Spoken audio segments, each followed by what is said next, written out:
Hey everybody, it's Brooke. I'm in the Delish Test Kitchen, and I'm gonna make the most mouth-watering pan-seared steak I've ever seen before.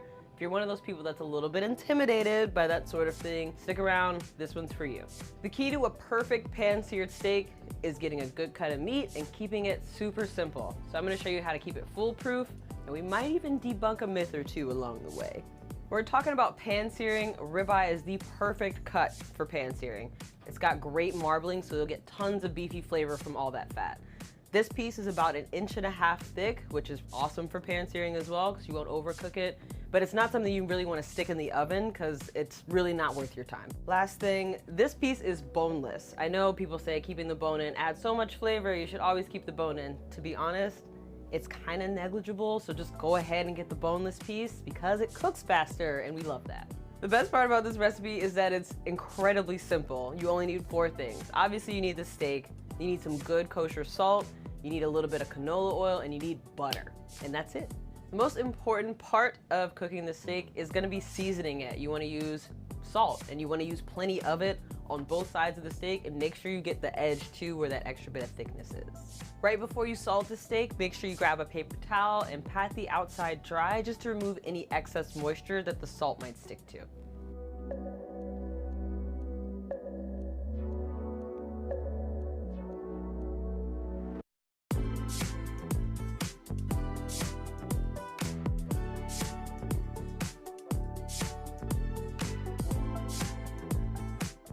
As you can probably see, I've got a pretty coarse grind of salt here. It's kosher salt. And the reason I wanted to go with a coarser grind is because this will actually stick to the steak. If you use table salt, then it'll just bounce right off. Also, table salt's a little bit too salty, so if you sprinkle table salt all over your steak, it'll probably come out kind of gross. After you get your steak all nice and seasoned up, it's time to give it a little bit of a nap. You're gonna stick it in the refrigerator uncovered for about 45 minutes to an hour to give the salt some time to really dry out the surface of the steak. What that's gonna do is give you the crispiest crust ever once you sear the steak. So I wanna show you guys what it looks like after I've let the steak sit in the refrigerator, salted for a little while, versus what it looks like as soon as I salt it. As you can see on the one that I just salted, it's already starting to get wet on the surface because the salt is drawing out some of that moisture from inside of the steak and pulling it to the top. The one that's been sitting in the refrigerator for about an hour has had a chance for that moisture to wick off and dry out, so the surface won't be nearly as wet as the one that I just salted. And that's why we let our steak rest. Now that my steak's had a chance to sit in the fridge and get nice and seasoned up, it's time to just cook it off. We're gonna do that in a medium-sized cast iron pan. Cast iron pans hold heat so well, it's gonna ensure that you get that amazing crust on the outside. In this hot cast iron pan, we're gonna add about 2 tablespoons of canola oil. The reason we're using canola instead of something like extra virgin olive oil or avocado oil, the smoke point's a little bit higher on canola oil, and you also won't get any extra flavor from the kind of oil you're using. This one's nice and neutral. I'm gonna go ahead and add the oil to the pan and wait till the oil is nice and hot before you add the steak.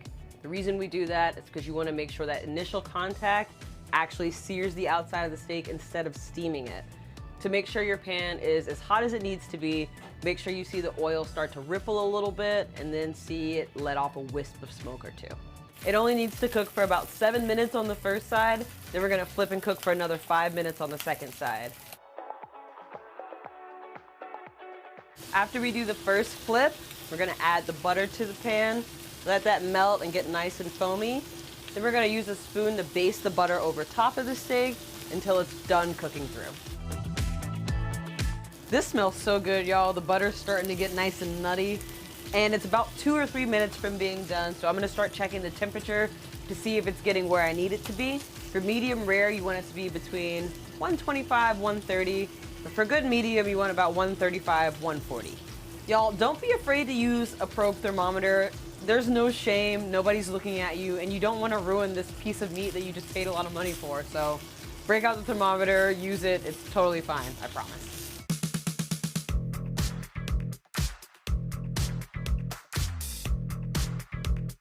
I'm so excited. It smells like beef in here, and the steak is just so juicy, and I even cooked up some French fries for a little side for myself. All that's left to do now is give it a taste. That is actually the perfect steak. It's got this little crust on the outside that I was actually almost sad about cutting into because it was so perfect. But I'm really glad I did because the inside is a perfect medium rare, a little bit red, a little bit pink in there, and just absolutely tender and flavorful. For more simple, foolproof recipes like this one, keep it right here at delish.com.